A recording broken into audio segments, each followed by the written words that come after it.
WQC-TV, the news leader, making a difference in the Quad Cities. Now, from the Quad Cities' most watched news, this is KWQC TV6 News at 6, making a difference for you.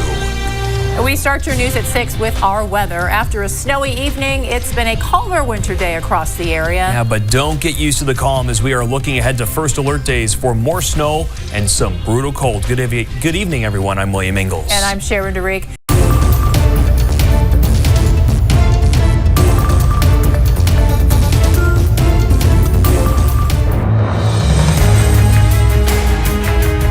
As floodwaters still cause issues tonight, this week's stormy weather knocked the lights out in one of the Pacific Northwest's merriest towns.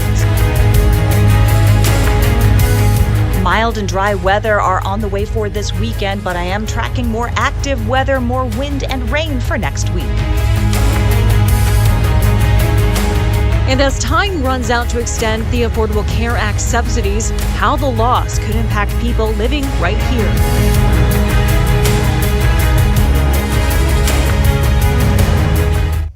Good evening and thank you for joining us for the KREM 2 Night Report. I'm Cody Proctor.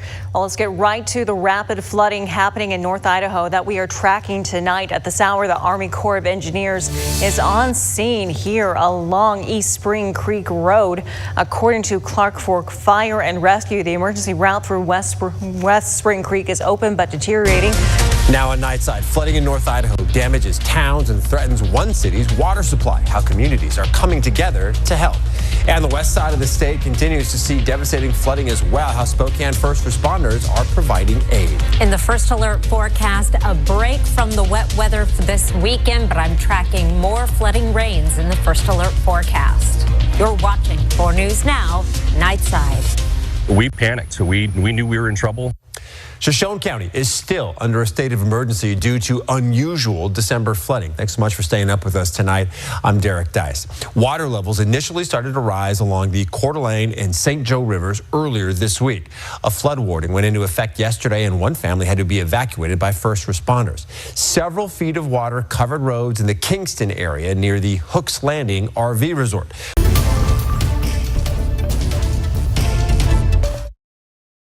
You're watching GMQC Saturday on WQAD News 8.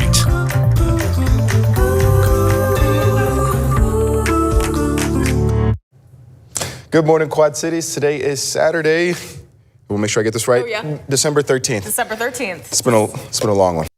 Live from the news leader, KWQC TV6 News starts with First Alert Weather. Quad Cities today starts with first alert weather as we are in for more snow and some brutally cold temperatures. Good morning, I'm Kayla Page. We have a first alert day in effect as we get ready for another weekend of active weather. Let's get with the weather specialist Teresa Bryant so we can get you caught up on the latest. T, just how cold could we get this weekend? We could see several sub-zero temperatures and wind chills across the region, as well as some accumulating snow for today. Live breaking news as it happens every weeknight on NBC 10. The first snow and rain just beginning to enter our area now, but when do things really start to go downhill? I have the timing on this storm coming up. And shooting investigation. We are following breaking news from Brown University tonight as students receive conflicting alerts about an active shooter incident. And a house fire leaves one person dead. Well, we're learning about the flames that broke out in a Chester County home this morning. NBC 10 News starts now. Right now at 6, Philadelphia and parts of the surrounding area are under a winter storm warning tonight as we track a system on Futurecast bringing rain and snow into early tomorrow morning. Good evening and thanks for joining us for NBC 10 News at 6. I'm Johnny Archer. Some neighborhoods could see up to 5 inches of snow, and count on NBC 10 for everything you need to know as that storm approaches. We've got team coverage tonight with crews out in South Jersey, which could see the brunt of the snowstorm. But first, we begin with NBC 10 First Alert meteorologist Justin Godnick. Justin, what can we expect over the area over the next few hours? This is breaking news. Tracking some major breaking news right now as we speak. Police in Providence say they're dealing with a reported active shooter situation at Brown University. At last check, they are still searching for a suspect or suspects. Again, an active shooter reported at Brown University. Right, and people are being asked to shelter in place right now. We are hearing from our crews on scene that there is a very active situation. Multiple agencies are responding. Let's get live now down to Barbara Ron, who is on the east side of Providence. Barbara? Now at 10, breaking news. Several people shot on the campus of Brown University. We're live with the latest from investigators tonight. And snow is in the forecast tonight and tomorrow. We'll let you know how much to expect. 7 News at 10 starts now. First at 10, we are following breaking news. 2 people shot and killed at Brown University. At least 9 others hurt. Sky 7 HD over Providence tonight. There is still a massive police presence in the area. You can see there. A manhunt now underway to find the shooter. State, local, and federal officers all there on scene investigating. Police say the shooting happened on campus during final exams. Video from inside a library. They are showing officers going through the building. And we have night team coverage tonight from the latest on where the investigation stands at this hour to witnesses describing the chaotic scene that unfolded. We begin with the night team. Steve Cooper live in Providence, Rhode Island with the very latest breaking details. Steve. Live on WBZ TV and streaming on CBS News Boston.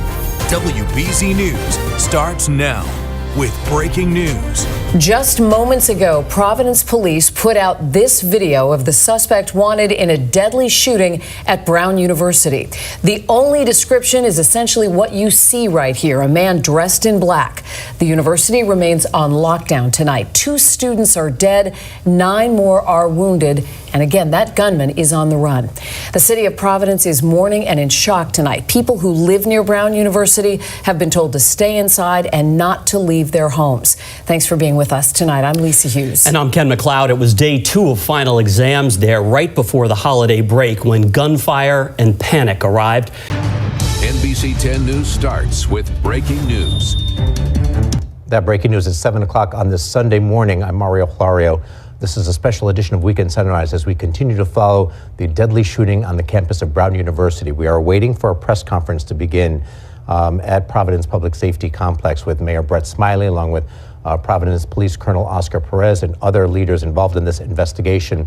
Our initial understanding is a person of interest is in custody. We're waiting for confirmation on details about how and when they found him, but we do have some preliminary information into us that we expect to be confirmed that a suspect vehicle was towed back to Providence Police Headquarters as part of the investigation, and that a person of interest was taken into custody in a different community. So another police department involved, cooperating with Providence Police as well. Of course, all of this unfolding starting just after 4 o'clock yesterday afternoon. Good morning. You're watching WCVB News Center 5 Eye Opener. Breaking news, shots fired on a college campus. A mass shooting at Brown University. 2 students killed, 9 others injured. Just in the last hour, police have taken a person of interest into custody. Within 24 hours, we were able to have a subject of interest that's in custody. I will say that we could not do that without working seamlessly with our partners. Police! Providence Police! Hands, hands, hands! And some terrifying video from inside the library. Students hiding as chaos unfolds across the campus. Good morning to you. I'm Rondella Richardson, live in Providence, Rhode Island on the campus of Brown University. It has been a long and difficult day for students, police, the entire community here in the Providence area. This is a breaking update from 9 News. Good evening. We have breaking news of a major situation unfolding at Bondi Beach this evening. We have early reports that at least 10 people have been shot. Police have issued an urgent message, which I will read out now. Police are responding to a developing incident at Bondi Beach and are urging the public to avoid the area. Anyone at the scene should take shelter. Police are on the scene and more information will be provided when it comes to hand. We have our reporter Zach Bailey at Bondi Beach for us now. Zach, this appears to have unfolded just after 6:30 this evening. We're hearing that multiple people have been shot after a gunman opened fire, we understand, near Campbell Parade at the southern End of Campbell Parade. We're looking at vision now of people fleeing the scene when the shots rang out around 6:40 this evening. It was a scene of absolute terror. Good evening. We're breaking into national programming to bring you news that's developing at Sydney's Bondi Beach, where a mass shooting has unfolded this evening. At this stage, it's believed at least 2 gunmen opened fire on beachgoers. There's no confirmation of just how many people have been shot or the severity of their injuries, but at this stage, police have confirmed 3 people are dead and that multiple shooters were involved. 2 people are in custody and one of the suspects is dead.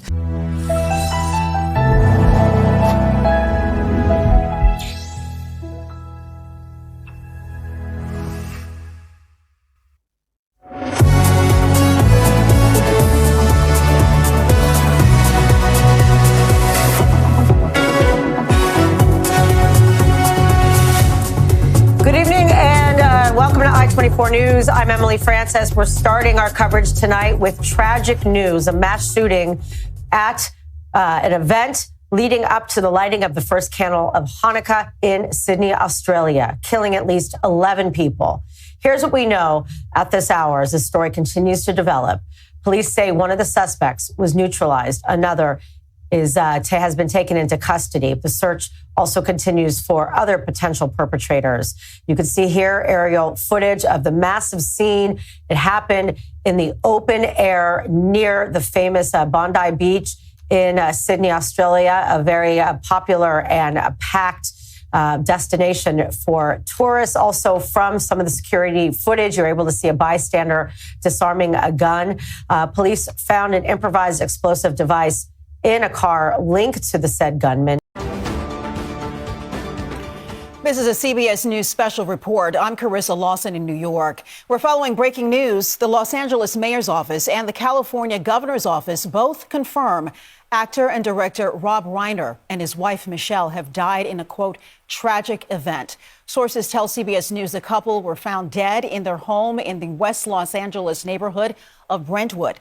Los Angeles police say they discovered 2 bodies inside the home, although so far they have declined to confirm the identities. CBS LA at 11 starts with breaking news.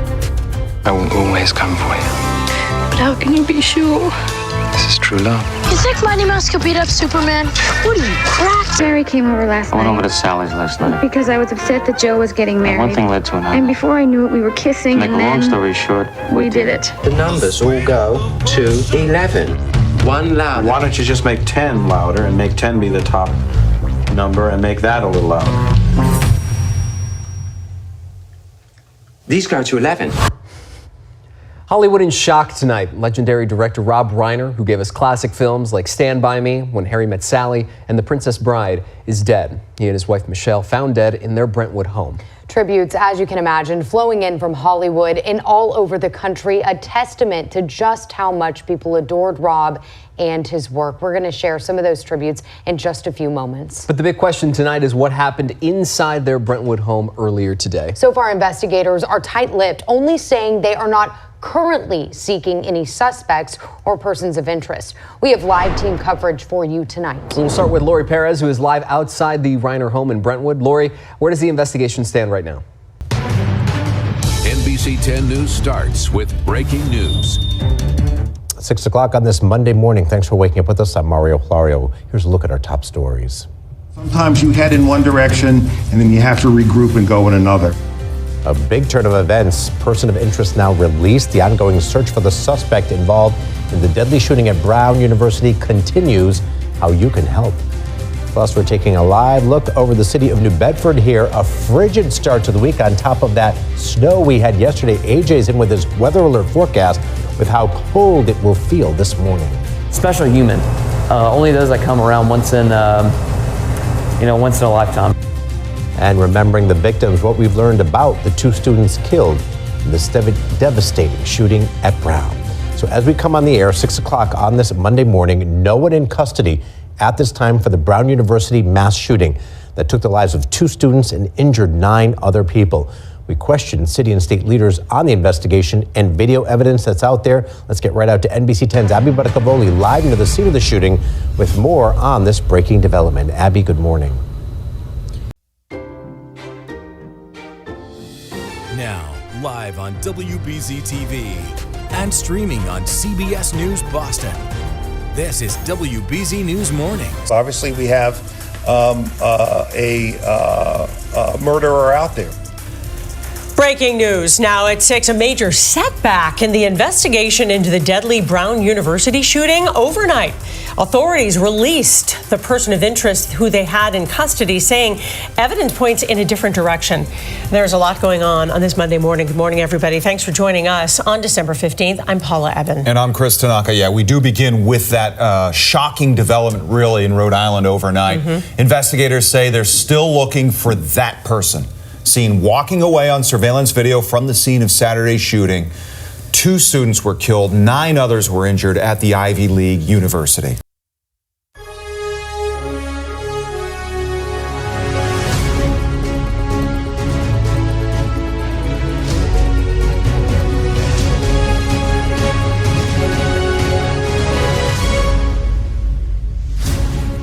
Good morning. It is 8 o'clock and welcome to Mornings with Bridge and Frost. With Sophie and Wilf, a very good morning from me as well. Lots to get to.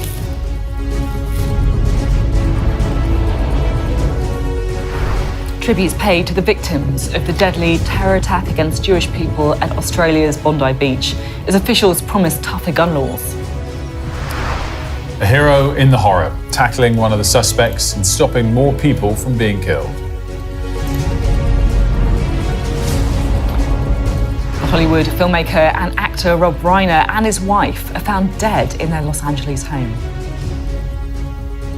Also today, as record numbers of flu cases grip the UK. We're going to explain why hospital admissions are higher this year with a medical expert.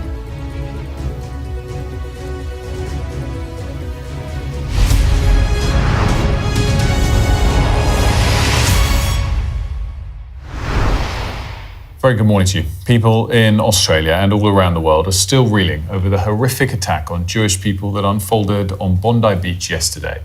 Some devastating details have emerged overnight, including that one of those killed was a 10-year-old girl. So 15 people were killed, another 40 injured after the 2 suspected gunmen, a father and son, opened fire on a Jewish event celebrating the beginning of Hanukkah.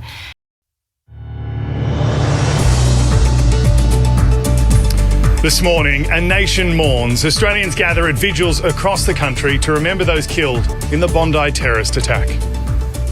Dozens still in hospital, including the man who disarmed one of the shooters. Tributes flow for the victims. Communities in Australia and overseas share stories of those killed. Leaders put gun control on the national agenda, promising the biggest shake-up since Port Arthur.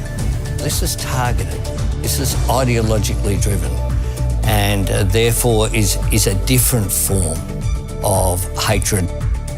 And in other news today, several communities in Western Australia are on fire alert as authorities respond to a major failure on the Warnings website.